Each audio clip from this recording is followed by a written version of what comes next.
Oona in the Arctic, written by DiPucchio, illustrated by Raissa Figueroa. Oona loved surprises. Shiny pearl surprises, coral reef surprises, sandy beach surprises. But when a baby beluga whale unexpectedly appeared one morning in the cove, Oona jumped, and her basket of shells went flying. How in the world did you get here? Oona cooed at the baby. She had never seen a beluga whale in the warm waters where she lived. The poor calf looked lost and frightened. Otto wasted no time trying to make their new visitor feel welcome. Oona did the same, offering her a slice of kelp cake, and then another and another.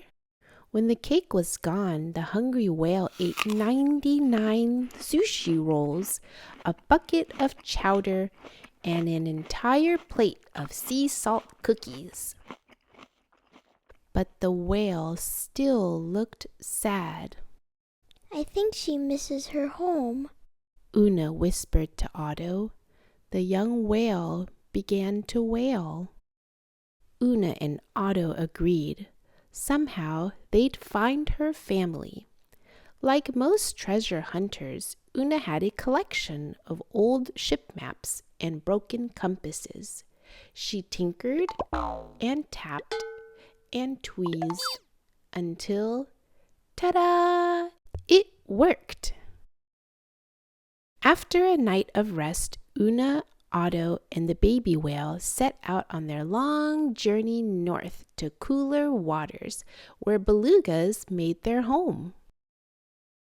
The travelers passed sailboats and swordfish, freighters, and fantails. As the temperature dropped, the sea and its creatures became more and more unfamiliar.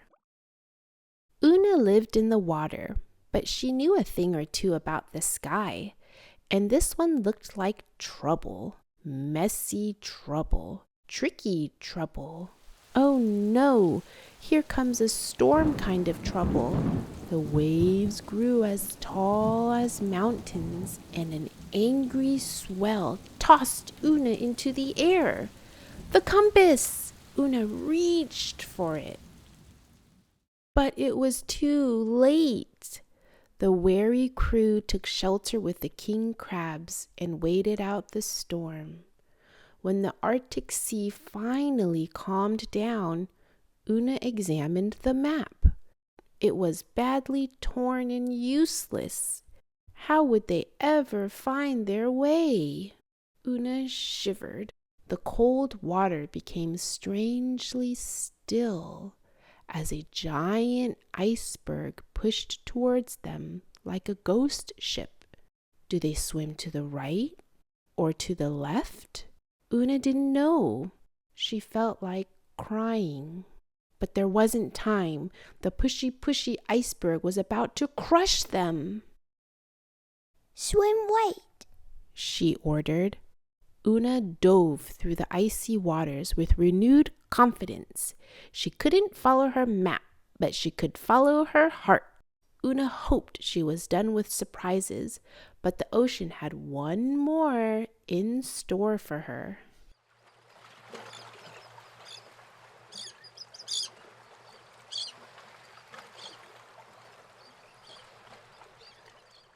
The mermaid's name was Siku, which meant ice.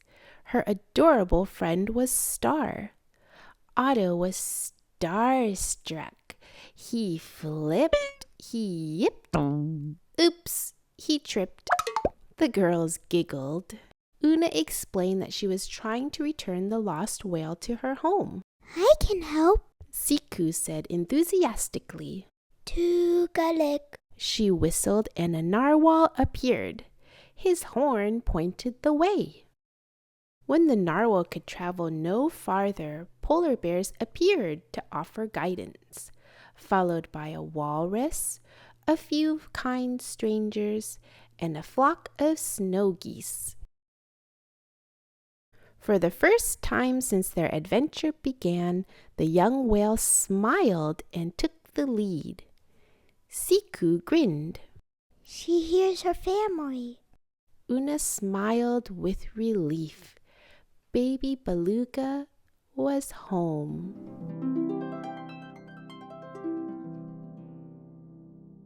Oona lived in the water, but she knew a thing or two about the sky, and this one looked like magic. Happy magic, found magic, a new friends kind of magic.